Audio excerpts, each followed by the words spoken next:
Hey guys, Chelsea Studio here, and today we are talking about watercolors, but specifically some watercolor tips before you even start painting.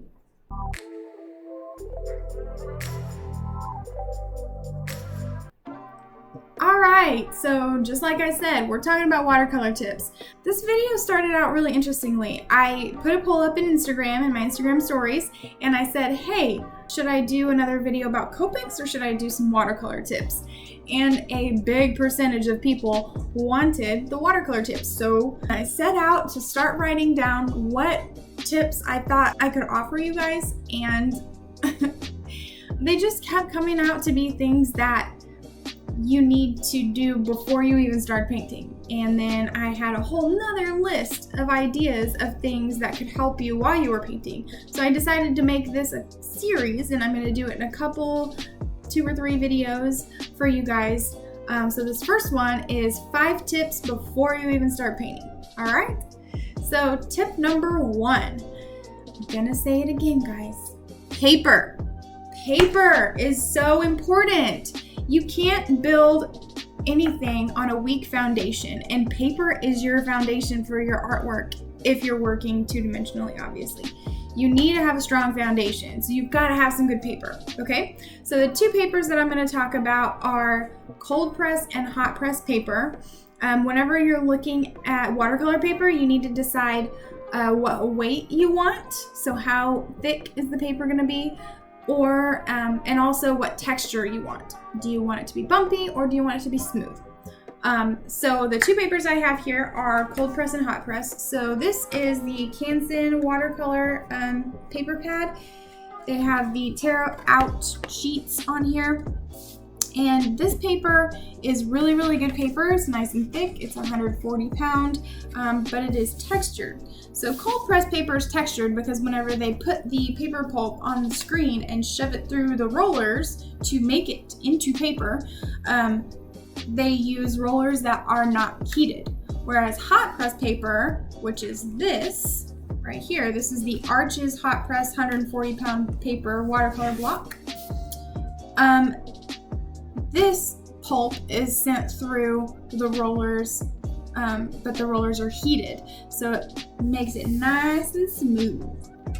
So just depending on your style, a lot of people like the texture of watercolor paper, of cold press watercolor paper, and some people don't. I've done art on both of them. I'll show those to you actually.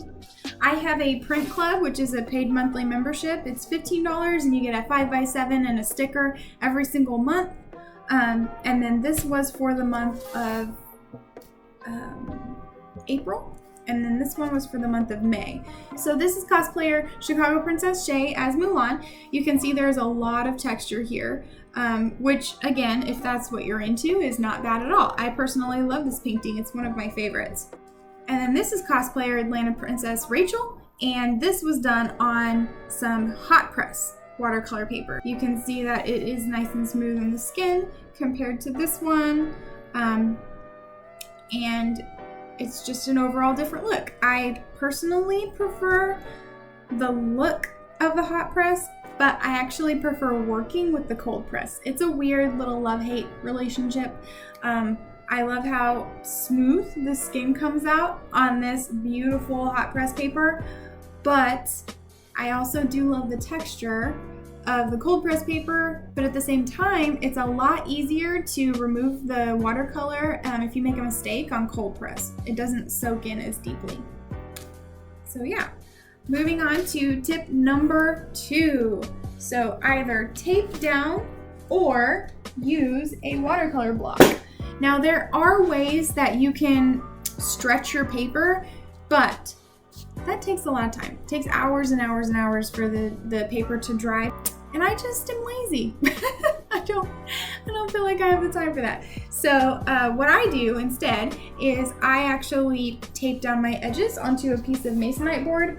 Definitely would not recommend masonite board. I want to trade this out for something else, or maybe get one of those like laminate things to put on here because the masonite board is starting to come up from the tape. But this is where I tape down my stuff. tape it down, and then I paint while it's taped down. I like to put it on the board because I do a lot of different kinds of art, so I want my desk free. You can always just tape it to your desk if you know you're going to be working on it for a while, and it doesn't matter that you know that you need to move it. But I need mine portable, so that's what the board's for. And then what I meant by painting on a block is this. So this is not actually a normal sketchbook, it's a block of watercolor paper. So this paper is actually all glued together on all the sides. And what that does is whenever you paint on it, it stays flat. So you can paint as much as you want and it won't buckle, it won't get warpy on here, and it should stay flat. I have never actually painted within the block before for two reasons. One, I like the border that the tape provides, and peeling it is super satisfying. But also because I really need to have a place to rest my hand that is flat, and if I'm working in a block, then I find that my hand is rolling over the edge and it's, you know, uncomfortable. All right, tip number 3, a spray bottle. Okay, this is a new revelation for me, guys, and this has become my baby. You can spray it on the paper to start your wash.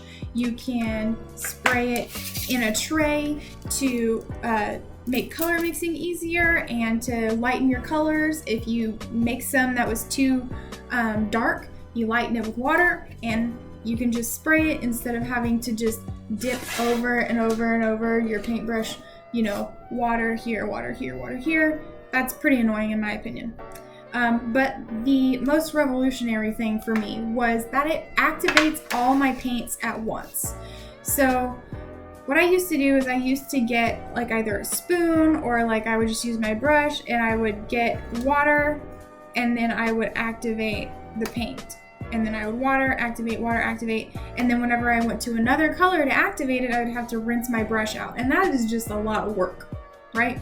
So I don't remember where I saw this. I really honestly cannot remember where this came from, but spray the paints, and oh my gosh, voila, they're all activated. It took me 5 seconds. And all my paints are activated. Now, some of them, obviously, I might not be using, and that's okay. They'll just dry. They're pan watercolors, okay? This is also useful if you use tube watercolors because, like I said, you can add water as needed. So, super, super useful tool here. But, yeah, and then if I wanted to, I can just loosen this. And if I want to isolate one color and I don't want to activate all of them, then I can switch it to the stream mode. And then it's only putting water in one color at a time.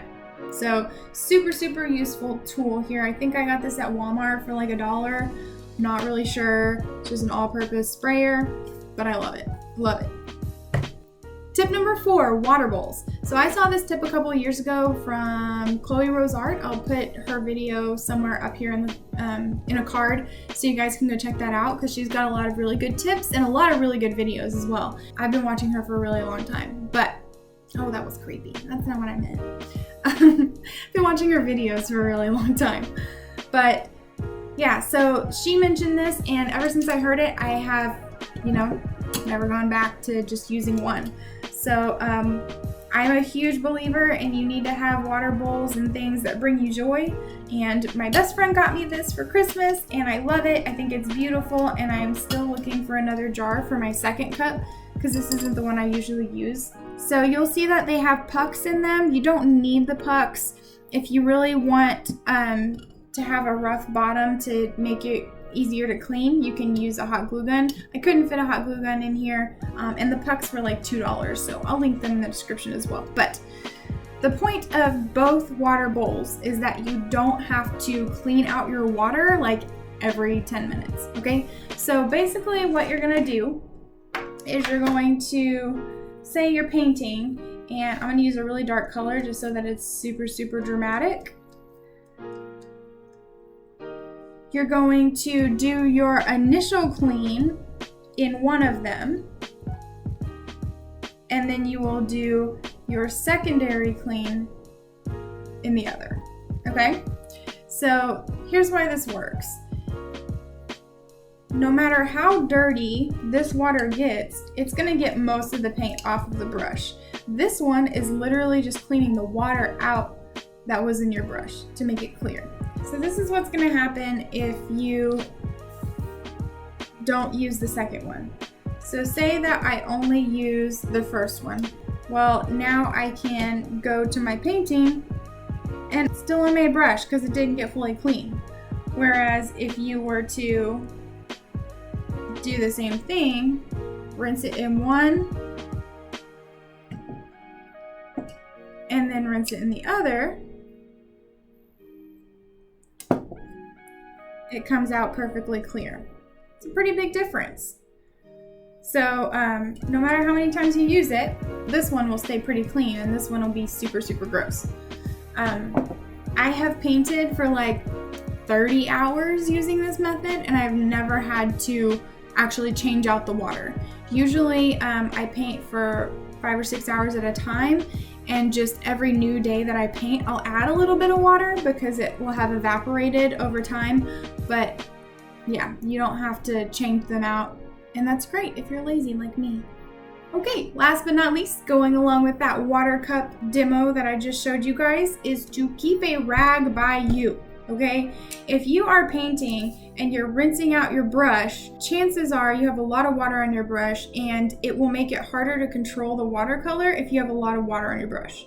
Whereas if you were to dry off your brush like this and then dip it into the watercolor, then all of a sudden you have a lot more control. So definitely recommend maybe assigning yourself a towel so that you can have it and it's not mixed in with like your normal cleaning towels. You can also use a paper towel, but I find that using paper towels is a little wasteful in my opinion, so I don't ever really use paper towels. I always just have my own little rag here, and I would honestly be lost. Oh goodness, bye. I would honestly be lost without this rag. So yeah, rag. And that's it. 5 really useful tips before you even start, just for your watercolor setup. 5 things you can do to up your watercolor game today, okay? So I hope you guys really enjoyed this, and I hope that you learned some things that you'd never heard before. If you like this video, please give it a thumbs up. That helps me out a lot. And also subscribe and hit the notification bell, because next week I will have more tips about watercolor after you have started painting. So I hope you guys have a great rest of your day, and I'll see you next week. Bye!